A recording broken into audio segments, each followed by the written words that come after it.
হরে কৃষ্ণ, শুভ প্রণাম সবাইকে।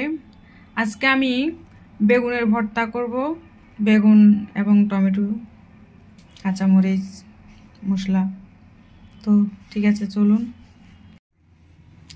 এখানে আমি কড়াই বসাই নিয়েছি। এবার তেল, কড়াই গরম হয়ে গেছে, তেল দিয়ে দেব।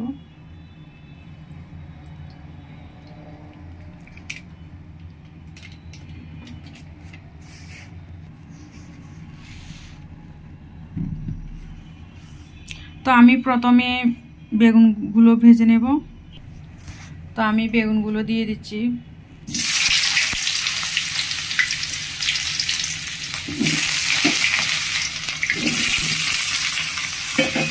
প্রথমে আমি বেগুনগুলো ভেজে নেব।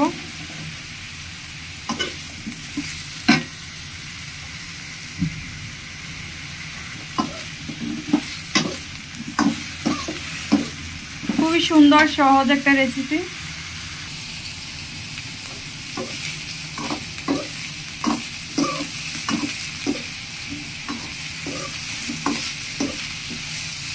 একটু লাল লাল করে ভেজে নেব। তো হয়ে গেল ভাজিটা, এখন আমি নামিয়ে নেব।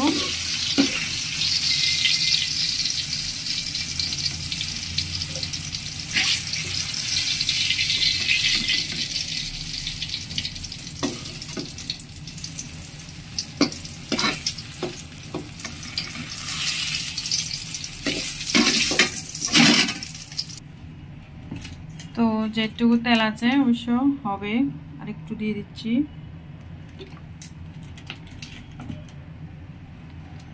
এবার আমি 5 ফোড়ন দিয়ে দেব কয়েকটা।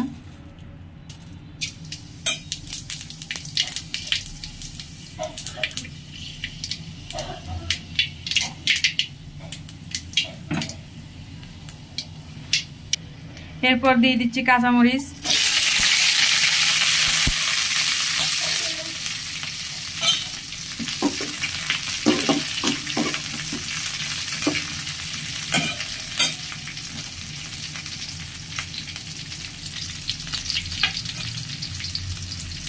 তারপর দিয়ে দিচ্ছি টমেটো কুচি। একটা বেগুনের জন্য, বড় সাইজের একটা বেগুনের জন্য 2টা টমেটো।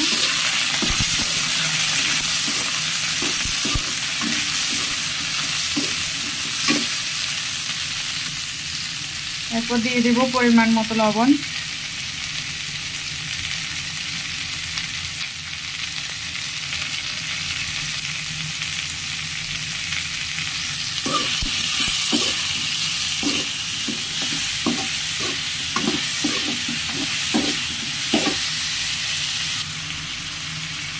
তারপরে দেব হাফ চা চামচ হলুদের গুঁড়ি।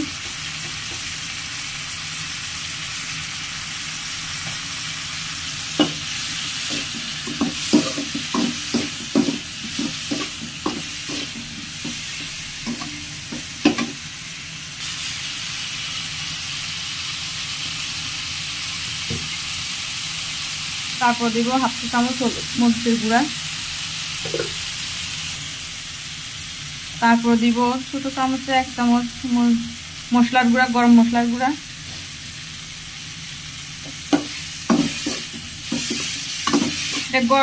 গরম মশলা বলতে এখানে বিরিয়ানি মশলা তৈরি করা আছে, আমি ওটা দিয়েছি। ওটা দিলে অনেকটা সুঘ্রাণ আসে।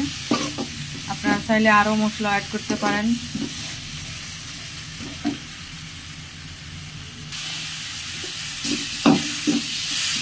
এরপরে দিয়ে দেব যে বেগুনগুলা ভাজি করে রাখছি, ওগুলা ভেজে রাখা বেগুন।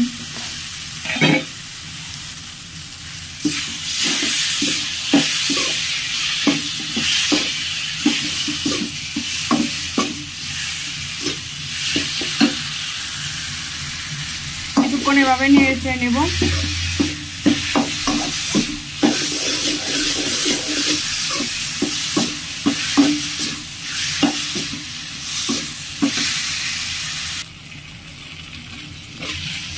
তো এভাবে অনেক নাড়াচাড়া করে তারপরে নামানোর আগে আমরা ধনেপাতা কুচি দিয়ে দেব। প্রায় আমাদের রান্নাটা হয়ে আসছে।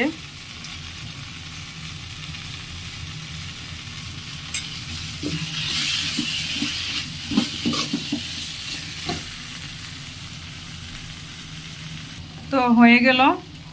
নামানোর আগে একটু সরিষার তেল দিয়ে দেব, অনেকটা সুঘ্রাণ আসবে।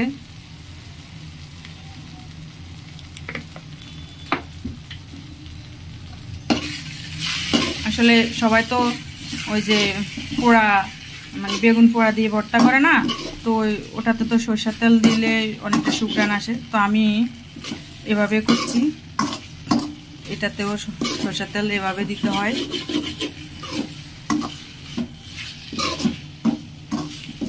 এবার নামিয়ে নেব। ভাত হয়ে গেল, এবার আমি নামিয়ে নেব। খুবই সুন্দর সহজ একটা রেসিপি।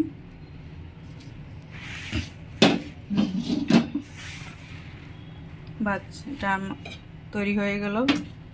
এখন ভগবানের ভোগে দেব, প্রসাদ পাবো, তারপর আমরা আগে ভগবানকে দেব।